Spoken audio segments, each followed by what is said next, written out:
Good morning students. हम लोग छठे चैप्टर की ये लास्ट वीडियो बना रहे बेटा। इस वीडियो के बाद आप लोगों का लास्ट टॉपिक है ये उच्च प्रौद्योगिकी उद्योग। इसके बाद आप लोगों का ये चैप्टर फिनिश हो जाएगा। ठीक है, हम लोगों ने फर्स्ट वीडियो में विनिर्माण उद्योग के बारे में पढ़ा, उसकी विशेषताएं पढ़ी या फिर उसके स्थिति के कारण पढ़े कि कौन कौन से कारक है जो उसे प्रभावित करते हैं। सेकेंड वीडियो में हम लोगों ने पढ़ा कि आप लोगों के उद्योगों का वर्गीकरण किस प्रकार से किया जाता है, जिसमें 4 तरीके आप लोगों को समझाए गए थे, पूरा टेबल समझा दिया था।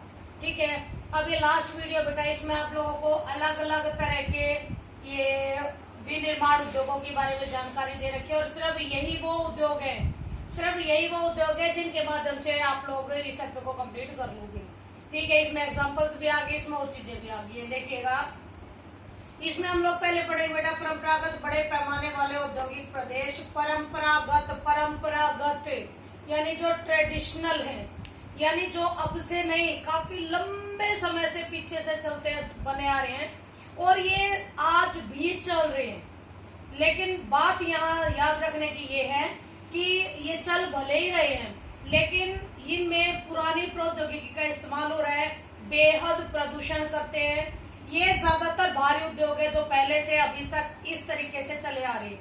ठीक है, और ज्यादा प्रदूषण के कारण देखो बेटा, यहाँ फर्स्ट पॉइंट मेरा भारी उद्योग था कि परंपरागत उद्योगों में सबसे ज्यादा उद्योग भारी उद्योग ही है जो पहले से चल रहे थे और आज भी चलते जा रहे हैं। दूसरा मैंने यहाँ पर लिखा है कि प्रदूषण काफी ज्यादा होता है इनसे, इसलिए इन परंपरागत बड़े बड़े उद्योगों को हम लोग धुएं चिमनी वाले उद्योगों की संज्ञा भी देते हैं। यानी धुएं चिमनी वाले उद्योग कहते हैं हम परंपरागत उद्योगों को, क्योंकि ये उद्योग आप लोगों के पुरानी टेक्नोलॉजी के आधार पर चलते हैं, ज्यादा पोल्यूशन करते हैं। अगर नई टेक्नोलॉजी का इस्तेमाल किया जाए तो बड़े लंबे पीरियड में जो नई नई टेक्नोलॉजी डेवलप हुई है, अगर उसका इस्तेमाल हो जाए तो पोल्यूशन अपने आप कम हो जाएगा। लेकिन बेटा ये परंपरागत यानी कि जो ट्रेडिशनल है, इसीलिए ये पुरानी ही रणनीति पर चले जा रहे हैं।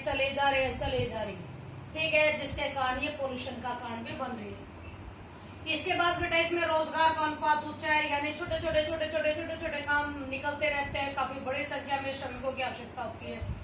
ये श्रमिक परंपरागत उद्योग है, इसलिए बेहद बड़ी जो मनी है वो इनके पास नहीं है।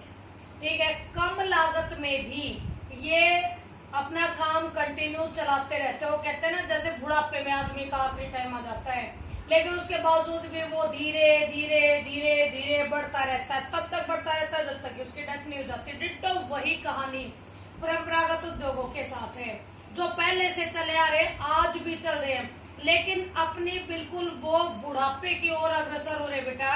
यानी कि रोजगार का अनुपात ऊंचा जरूर है, श्रमिकों की आवश्यकता भी ज्यादा जरूर है, लेकिन वे श्रमिक कहीं दूर दूर के इलाकों से आकर बसने का काम नहीं करते।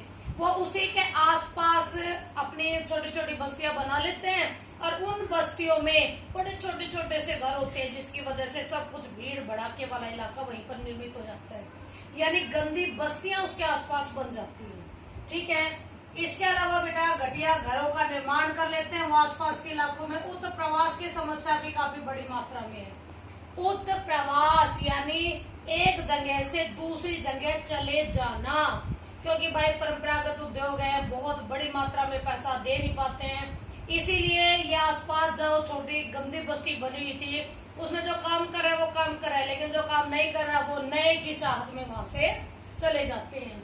इसके बाद बेटा मांग कम है, परंपरागत उद्योगों में जो भी निर्मित हो रहा है उसकी मार्केट में मांग कम होती जा रही है, जिसकी वजह से धीरे धीरे करके, इसलिए मैंने कहा था बुढ़ापे को और परंपरागत उद्योगों को अगर आप साथ साथ में रखोगे तो दोनों सिमिलर हो जाएंगे, यानी आखिरी कगार पे है, मांग काफी कम हो रही है। उस मांग कम होने की वजह से धीरे धीरे करके आप लोगों के सड़क रहे, अब देखो कितने टाइम तक और खींच सकते हैं, जब तक खींचेगा तब तक चलेंगे, जब खींचना बंद हो जाएगा तो भाई बंद हो जाएंगे।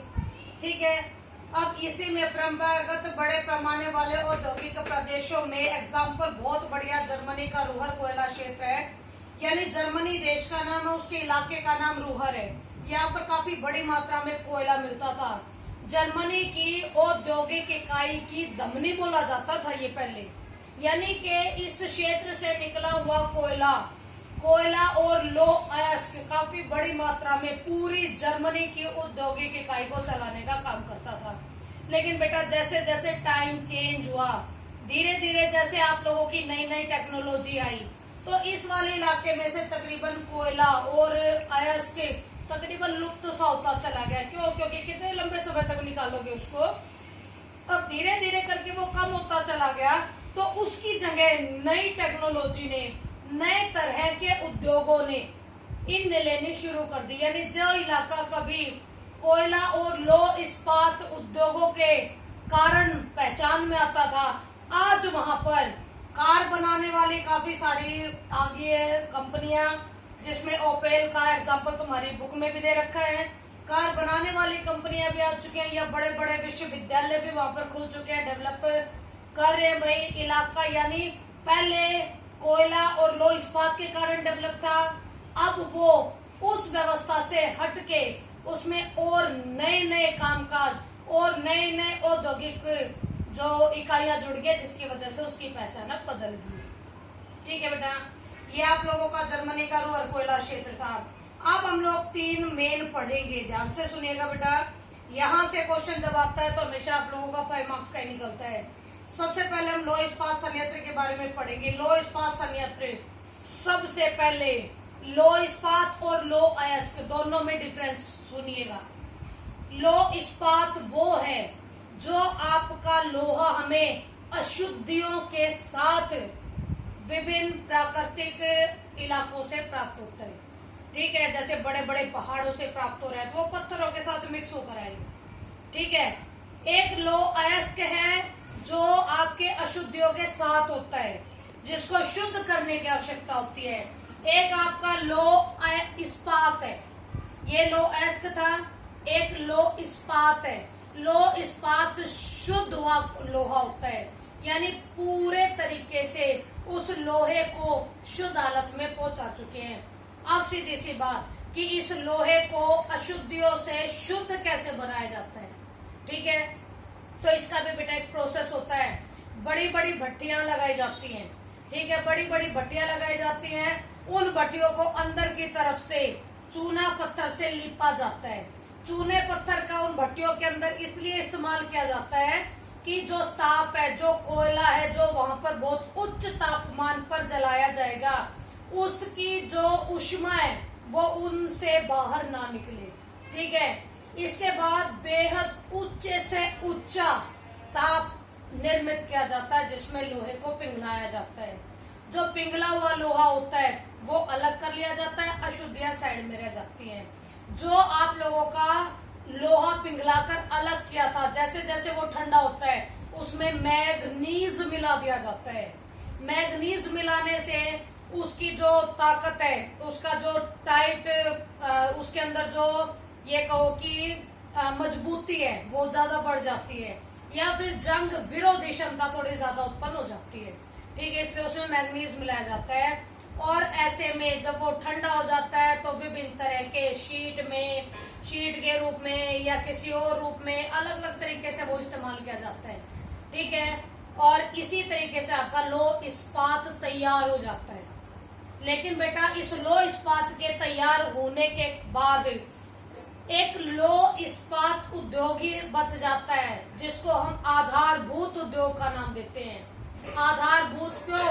क्योंकि इस उद्योग से जब ये बन के निकलता है तो इसी से सारे के सारे उद्योगों की जो औद्योगिक इकाइयां हैं वो निर्मित होकर सेट होती। ठीक है, जितने भी औद्योगिक इकाइयां वो निर्मित होती है, निर्मित होने के बाद सेट होती हैं। ये क्यों होता है? क्योंकि बेटा आप लोगों ने देखा होगा, अपने आसपास के इलाकों में देख लो, आपको कितनी सारी चीजें लोहे से बनी हुई मिलेंगी। ठीक है, ये बेसिक बन गया हम लोगों का बेसिक बन गया है। इसीलिए ही हम कहते हैं कि ये आधारभूत उद्योग है। ये उद्योग चलेगा तो सारे उद्योग चलेंगे, ये उद्योग बंद हो जाएगा तो सारे उद्योग बंद हो जाएंगे। यानी आधारभूत उद्योग वे उद्योग होते हैं जिन उद्योगों पर और उद्योग निर्भर रहते हैं।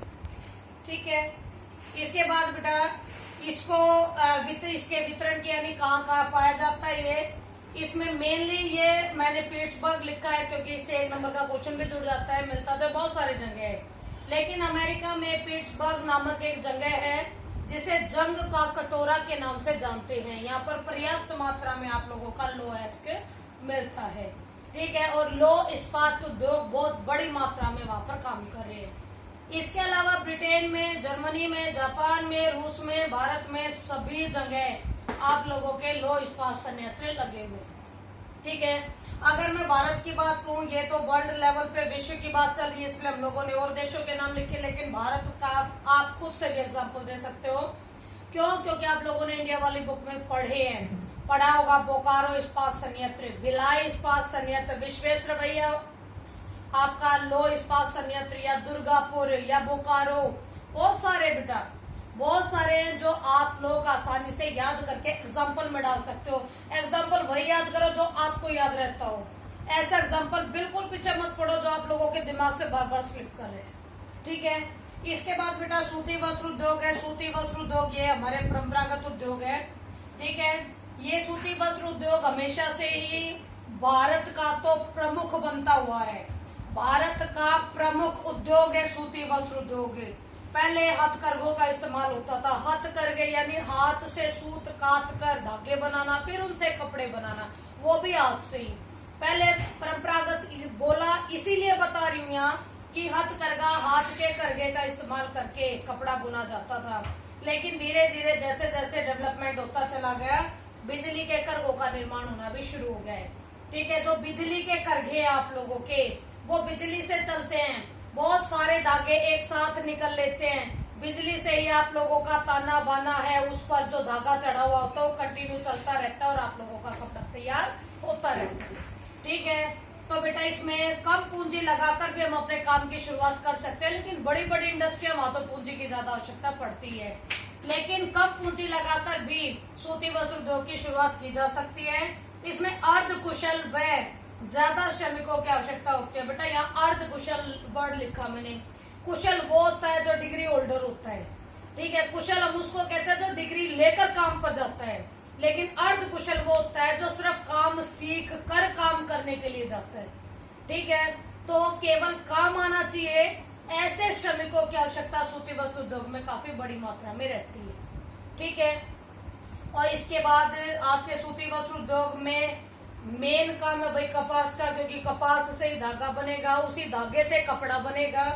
तो जो कपास है वो आपके चीन, अमेरिका, पाकिस्तान, भारत, इन सारे के सारे देश, पीछे मैंने आदि भी लगाया है, यानी और भी बहुत सारे देश है जहाँ पर ये आसानी से बढ़िया मात्रा में पाया जाता है, ठीक है। लेकिन इसमें जब भारत की बात भी मैं डाल रही हूँ तो भाई भारत के लिए आप स्पेशल लिख सकते हो कि जो भारत है वहां पर कपास की बढ़िया किस्म की कपास मिलती है भारत में। और ये बढ़िया किस्म की क्यों कह रही हूं मैं, क्योंकि इस कपास से लंबे लंबे रेशे तैयार किए जा सकते हैं धागे की, जिसको आसानी से इस्तेमाल किया जा सकता है कपड़ा बनाने में। ज्यादा मजबूत होंगे, ज्यादा इजीली इस्तेमाल होंगे, ठीक है। लेकिन बेटा सूती वस्त्र उद्योग को अब आपके आधुनिक समय में आकर काफी चैलेंजेस का सामना करना पड़ रहा है, चुनौतियों का सामना करना पड़ रहा है। चुनौतियां क्या कि अब सूती कपड़े के अलावा भी बहुत सारे ऐसे कपड़े, सिंथेटिक कपड़ों की शुरुआत हो गई है जो शरीर के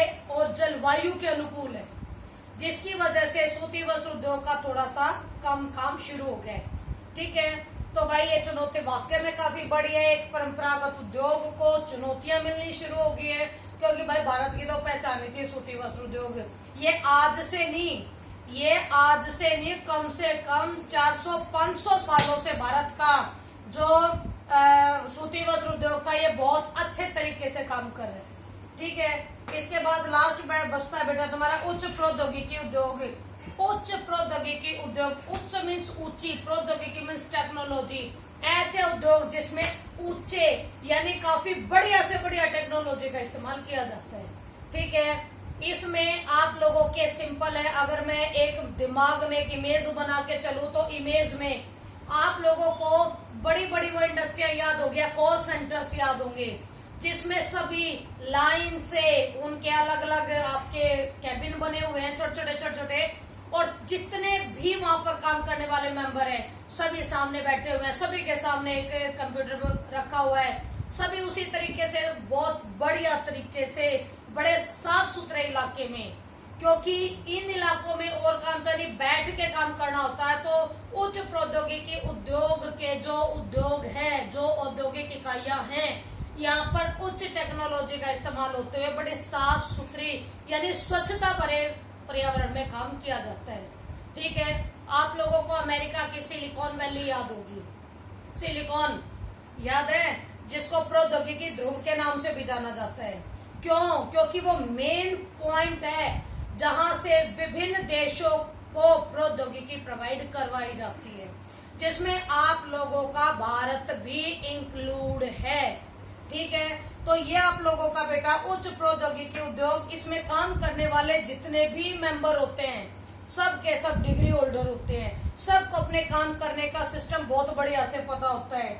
उन्हें हम नीला कॉलर श्रमिक के नाम से जानते हैं, क्योंकि ये श्रमिकों की एक सूची बनेगी बेटा, तुम्हें बताऊंगी सारी, कि नीला कॉलर, सफेद कॉलर, लाल कॉलर श्रमिक, कई सारे श्रमिक हैं। लेकिन यहाँ याद रखने की बात यह है कि जो नीला कॉलर श्रमिक है वे व्यक्ति हैं जो उच्च प्रौद्योगिकी उद्योग में काम करते हैं। करेक्ट? मेरे हिसाब से बेटा चैप्टर आप लोगों को बहुत अच्छे से समझ में आ गया होगा, और फिर भी नहीं आया तो बेटा आप लोग मुझसे डायरेक्ट भी बात कर सकते हैं। ठीक है, थैंक यू वेरी मच।